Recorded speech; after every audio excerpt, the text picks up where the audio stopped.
And if you do not know Jesus Christ in a personal way, all the things that I've been talking about the blessedness of death for those who know the Lord, don't apply to you at all.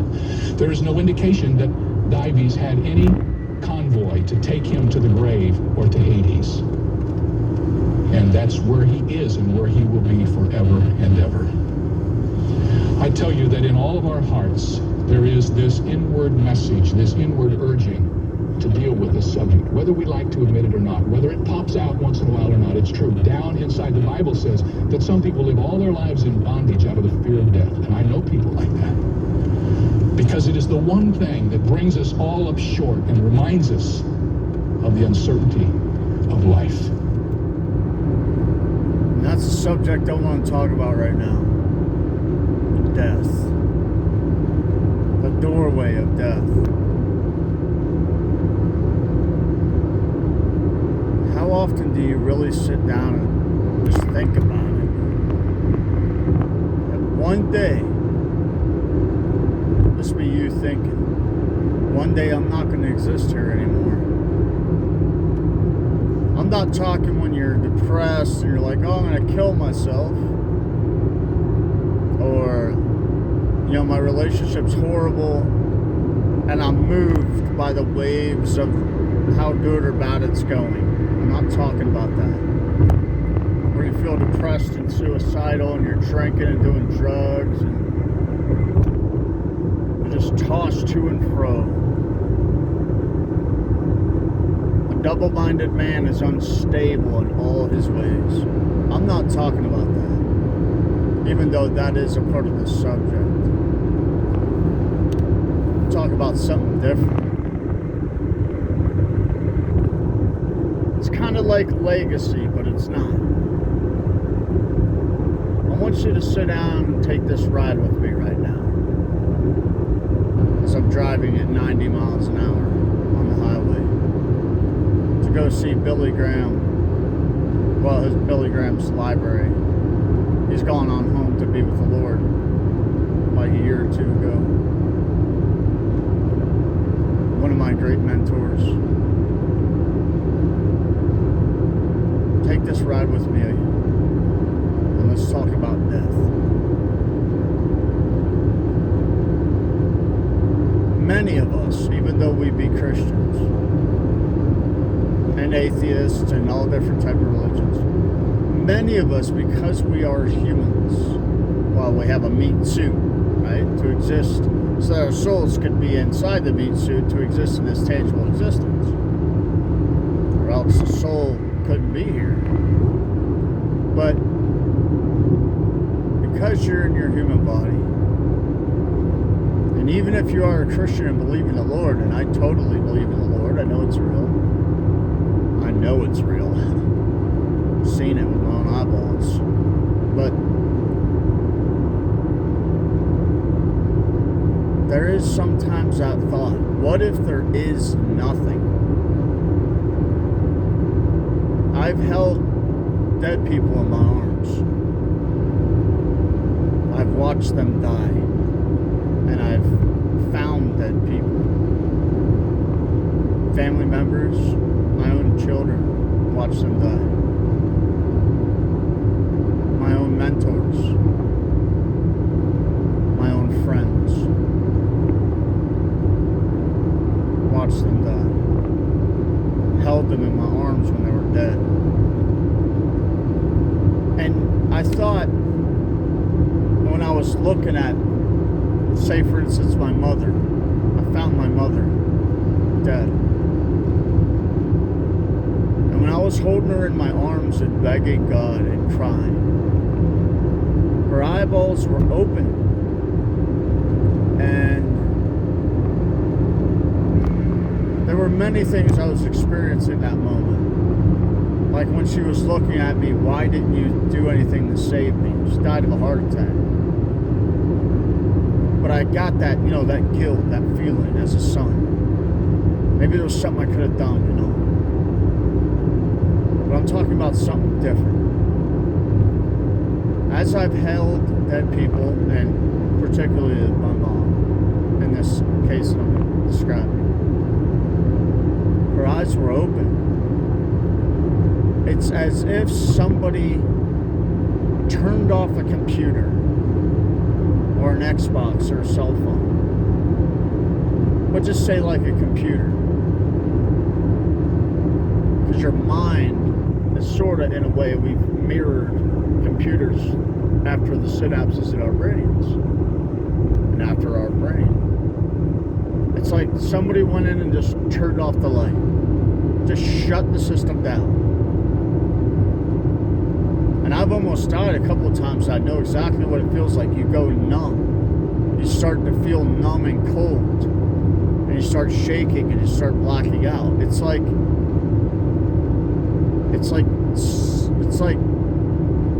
a switch was hit.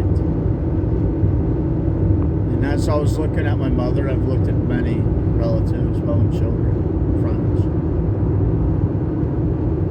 As you're looking at them, it's like they're there, but they're not there. It's like you can see them with your eyeballs. You're holding them in your arms, but the soul is gone. It's gone out of the body, and the body's like a drone, if you could think about it. If you could make a drone out of a human body and then have somebody piloting it from a computer somewhere else, it's like that. And it's really weird, dude, because it's like a computer that's just shut off. And if the soul was to go back into the body, it would be like it would turn right back on. Like the power's been turned off. And when I've seen these things, like any infidel's a Christian word. I've said that a billion times. I have to explain that every single time I make a video. Infidel just means that you're unfaithful to God, so you're not really a Christian. So but atheists or infidels or something, they would go through the same experience as me and be like, I see what he's talking about. Maybe when we die, there's nothing there. You just stop existing because it's like somebody just turned off the switch. The power. And you're just evaporated into nothingness. And I've thought about that as a human. I've thought, what if there really is nothing when you die? And I'm betting a lot of Christians think that sometimes too. It's not doubting the Lord. It's just, experiencing your full humanity. Because I firmly believe 100%. I've seen it with my own eyeballs. Like, I've seen the new heaven and new earth. I know it's real. But we're still in our meat suits, and our meat suits do coexist with our soul. And you have to experience both. And even though your soul totally believes in God, your meat suit's saying, what happens if there's nothing there?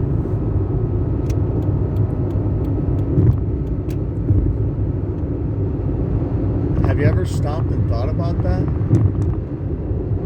Really just sat down and thought about it. You see, because for people who are not strong in faith or not that intelligent, those are two separate things, but not strong in faith or not intelligent, they'll take what I'm saying and use it as a way to doubt God. They'll be like, wow, what he's saying, it really hits me deep, bro. It's like, yeah, I kind of don't believe in God anymore. I see what he's saying. But somebody with faith and somebody with intelligence will take what I'm saying and be able to grow deeper with the Lord because you have more evidence to the contrary of him. That's what I do. I try to find the most compelling, undeniable evidence, dude, that he does not exist. And then he shows up and be like, after I've fully searched it out, he'll show up and be like, here I am, I exist. I'll be like, all right, yeah, that's pretty crazy. The monkeys. I often think of the monkeys, the apes that they say we descended from. If that's true, then creation's not real. And then God is not real because that's a total lie.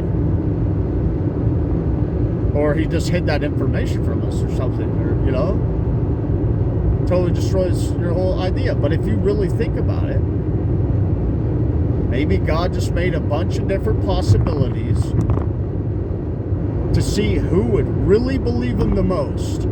If he said, I am real, you have not descended from monkeys, and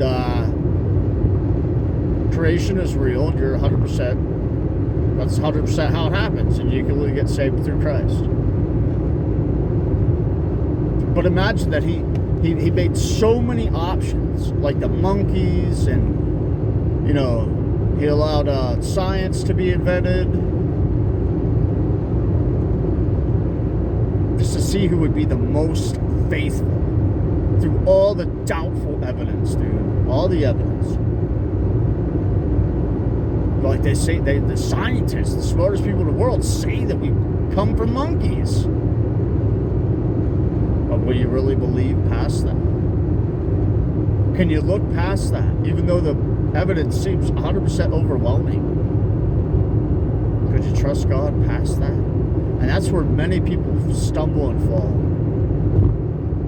They think they're seeing empirical evidence, dude. When really, they're just seeing a small piece of a blindfold the devil's trying to put on them. They don't see the totality of other aspects that they don't even know exist.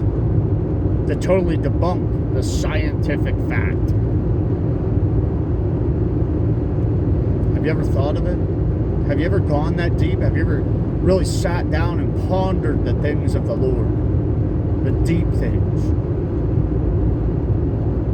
So that's what I like to do. I like to ponder these things, to conquer them.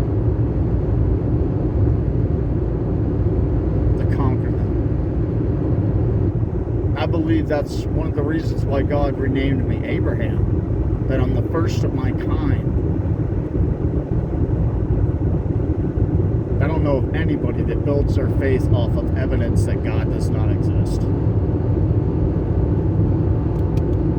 I seem to be the only one that I know of. But just think about death for a while. Have you ever really stopped? You're like, yeah, I thought about it, yeah, blah, blah, blah. No, dude, I'm not talking about that. I'm talking about really diving into it.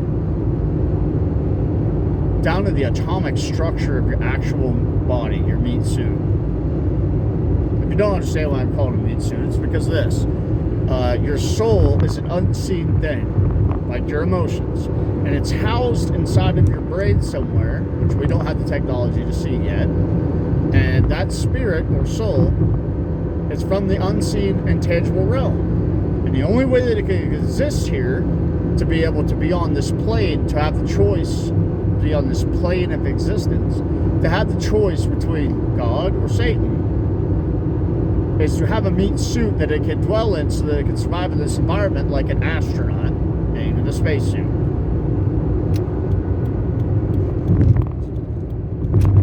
That's why I call it a meat suit, like an astronaut suit.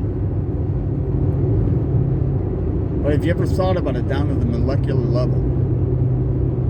Your atomic structure, down to your atoms. Have you ever thought that one day I will not be here? My conscience will no longer be in this realm. I will not exist here anymore. Have you ever thought about that? I often think about it. I've seen so much death. So much death, bro. Can't imagine it. Dang, I can't see, dude. Oh my God, I'm just gonna go for it. That's what I do. I walk by faith and not by sight. I just cut through 4 lanes of traffic. Bless the King is with me. But what I'm saying is, have you ever thought about death? One day you will not exist here.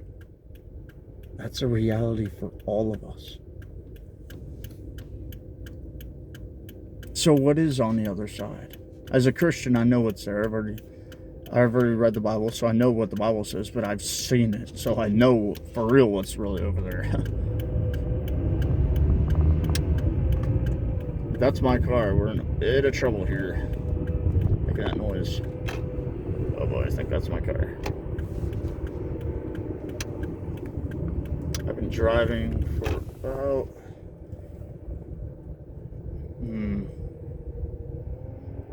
almost 500 miles. Oh my god, my car needs a rest, bro. I'm just gonna park for a little bit. Need to shut it down for a little bit. But have you ever thought about that?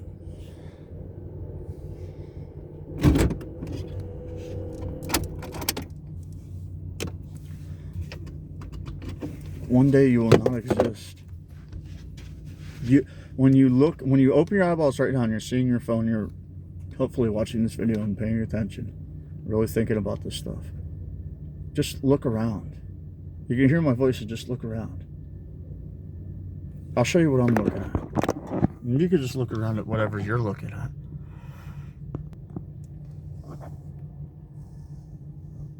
I'm at a gas station. And just look at the sunlight. You know, sun's going down, there's leaves, there's a tree, there's grass, there's cars, there's stores, wind, there's air moving. And if you really just look at it, as I've done, because as I've said, I almost died a few times, and one time they told me that I had meningitis, and that if the medicine doesn't work by this time tomorrow, you will be in a coma and you will die. So I sat up all night, teary-eyed, being 100% real, talking with the Lord, like soul to soul, talking to the Lord about everything. And I was looking out a window, my hospital window. I got out of my bed and I stood at my hospital window for hours, and I looked at every leaf, every piece of grass, every car that went by. And I really just thought to myself, I will never be here to experience any of this again. I will never see any of this again. Every cloud in the sky that went by. And it really made me think. And it makes a lot of you think if you're really thinking about it, you know.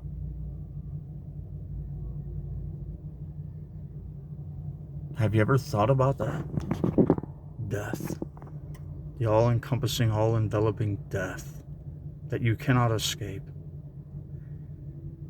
I know my hair's wild. I had the car windows on for a little while. Just think about what I'm saying.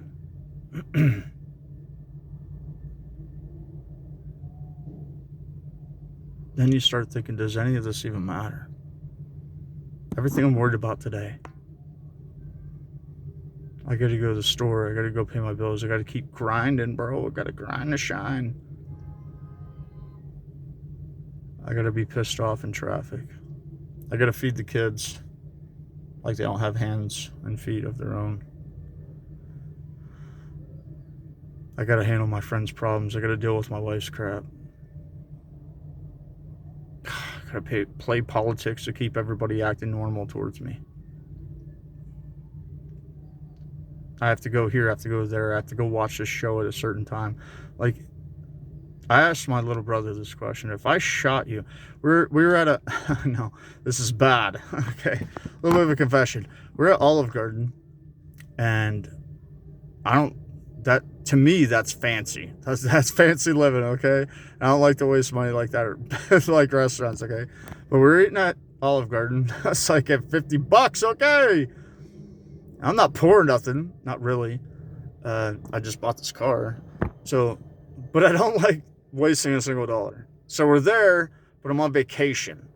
So I'm in vacation mode. And I bought the previous dinner that was like $300. We went to this really fancy place. It was like, I don't know if it wasn't the Gordon Ramsay place, but it was something like that, like something really fancy. And so he was picking up the bill this time. And we went hog wild the last time.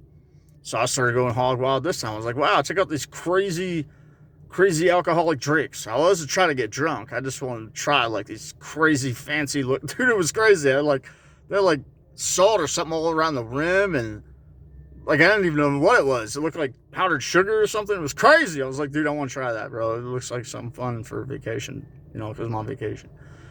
And, he got a drink. He's like, oh, I'm not really loving it. So I was like, all right, let me try it. I tried it. And then I was like, all right, I'm going to order like 3 of these different ones, alcoholic drinks that look crazy looking, right? And I'm not trying to get drunk, okay? I'm not trying to sin and get drunk. But I'm just experiencing stuff, right? And he goes mental.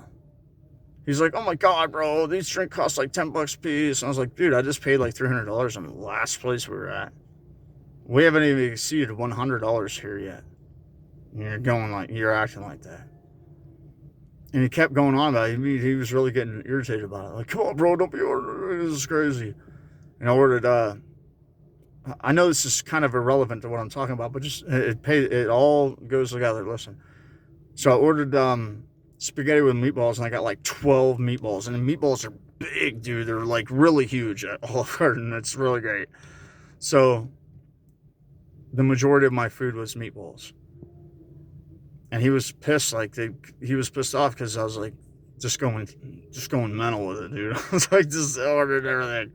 So he started getting really irritated and arguing with me. Like, bro, I'm just never gonna do this again, man. And it just came to me, like, because I've seen so much in my life, and you never really know when your last minute is. People are going about their day, and I've seen them die. They thought they were just having a normal day. And I've experienced tragedy where I've almost died and been in car accidents, had my head crushed open, my face smashed where I had to have reconstructive surgery on my face. All kinds of terrible things. And it just feels like a normal day. And so I've seen people die that were thinking that they were just having a normal day. And he was all upset. Oh, this and that and this and oh, man, it's terrible. All these different things he's talking about. And I said, bro, and I want you to think of this too, you watcher who's watching this, viewer. This is a weird analogy, but if I shot you right now in the chest, bam, shot you in the chest, and you don't know what the injury could be. It could have nicked your heart, could have went through your lung. You don't know. But because it's in your chest, you're figuring you're going to die soon. You might make it to the hospital, but you're probably going to bleed out. Something's real bad, dude. You hit something in there. And you don't know the information, and you're dying. Maybe you got 3 minutes left, 5 minutes left, 10 minutes left. Doesn't matter. You don't know the information. If I shot you in the chest, would anything that you're worried about lately, that's going on with you, would any of it even matter? If you thought you were going to die, would any of it even matter? Because I've almost died many times, and I thought that to myself many times. There's all the worries that everything I'm going through right now. Does it even matter? If I was to get in a car accident 90 miles an hour on a highway, and I was permanently paralyzed, probably going to die, would anything of what I was worried about in the last week, 2 weeks, months, would any of it really even matter when you're on your deathbed? No. None of it does. Because I've been on my deathbed multiple times. None of it matters. And then you start thinking all these things. What really matters? I'm not trying to sell you Christianity. I'm talking real. This is real. Everything I'm telling you I've experienced, it's real. And you start really thinking, like, what really matters? My children, how I leave them, how I leave my life better than when I came into it. You know, my family or the situations that I'm in or my environment. And that's what a good steward is. Because Christ lives through you, right? And if you're not a Christian, then, you know, you're going by your conscience. And hopefully it's not totally deranged, which most likely it is, by everything in popular culture and everything you're thinking about today. But what really matters? That's all it is. And the only thing you're going to be thinking about is if you have kids. My kids, will they be okay? And you'll also be thinking, because I've experienced all this, I'm really going to miss this place. I can't believe it's over. This is it. This is the end. And then you start thinking, what's next? And when you get to that moment, and you know it, you just know it, bro. Doesn't need to be explained to you. I hope that all of you have that kind of a moment, yet you survive it. It really brings some deep needed perspective. That's why I don't care so much about, my outfits or clothes or anything. You might think, oh, my shirt's really huge. I don't care about none of it. You guys see me with wild ass hair? I don't even care about it. Sorry for my language. Sorry, Father. And Yeshua is almighty in your name forevermore. Amen. But I don't care about it. I don't look awesome today. I don't care, because none of that matters. All you guys on Instagram, Facebook, doing everything, cool. Try to look nice if that builds your self-esteem. But it won't matter. None of it will. Let me just ask you a quick question. Do you remember what you were doing? Say this is the correct date. Thursday, January 8th, 2020. Do you remember exactly what you were doing, how you were feeling that day, what you were worried about, what you were trying to do, your grind to shine, everything? Could you even remember any of it? No, doesn't matter. You don't remember it, so it doesn't matter. And everything you're going through today, and a year from now, you will never remember every single thing that you're going through today. Unless it's a life-altering event, which most likely it will not be. So, because that's the case, none of it matters. And because none of it matters, you need to figure out what does matter. Because really, you're running in place like a hamster on a hamster wheel. And you're doing the same thing every day. You're never going anywhere. And you don't have anything to show. If you really break it down, what can you say? Oh, maybe I got a car. Maybe I got my own apartment. Great. You've been here, 20, 30 years, 40, 50 years? That's it? That's all you could say? Your kids ain't strung out on drugs and killing people? Or in gangs? That's your high achievement? That's all you can say? When you die, will you even be remembered 100 years from now? Think about it. Really think about these things. Very vital and vitally important to your existence, to your mentality. Do the words you speak even matter?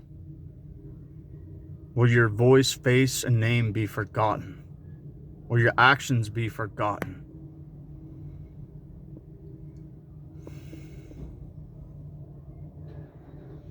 We remember men's names because of the atrocities or the miracles they do. We remember their names.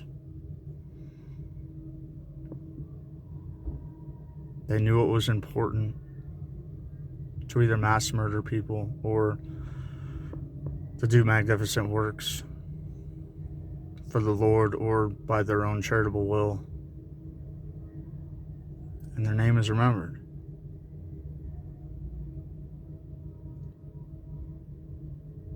When you really break it down and you look at every detail of yourself with no pride, no arrogance, no boasting, what can you actually say you've done? Say you're 30. I gotta tell you, bro, if you could understand death, if you have tasted it, if you've buried people, you know that any person in hell would give up anything to have your life for 1 day, 1 week. What impossible dreams they carried into the grave, dude, that they never even picked up, they never even tried. And you're wasting every day talking about the worries of your girlfriend and I've done it. I'm also guilty of the past. But I'm not there anymore. What the dead would give up to come back and have your life for 1 week. That would say, dude, I would rock the world, bro. All these limits that I put on myself, all this time I'm wasting, I would have changed the world. I would have rocked it, bro. Nobody would have ever seen it coming. There would have been nothing in my way. I would have started out on the street, dude, for a solid week to save every penny I could, dude, to make an investment that I could do something to get 20 times back, that I could write the book, write the song, make the movie, get out there on the street with a bullhorn and just preach the gospel. Anything, bro. Anything. When you think of the last month, how much have you wasted? The last year, the last 5 years, the last decade? What have you wasted, bro? You're in the same spot. And these have consequences. Time, you can never get it back. Every day you're walking to your own grave. Days you can never get back again. And you need to get ready, because there is something on the other side of the doorway of death. His name is Christ. Judgment there. Judgment is there. It's waiting. You need to follow Christ, and you need to get on with it. You need to get on with your life, bro. Paying bills and standing still is not. It's not life. It's not life. At the end, you'll regret all of it. You'll be like, damn, I wish I would have done something. Think about it. Our Lord family, our Lord God, Elohim Almighty, He infinitely loves all of you, and I super love you as well. Have an amazing day, and as always, bless the King. Get to thinking. It will change your life and your direction and your doing. Get on with it. Bless the King.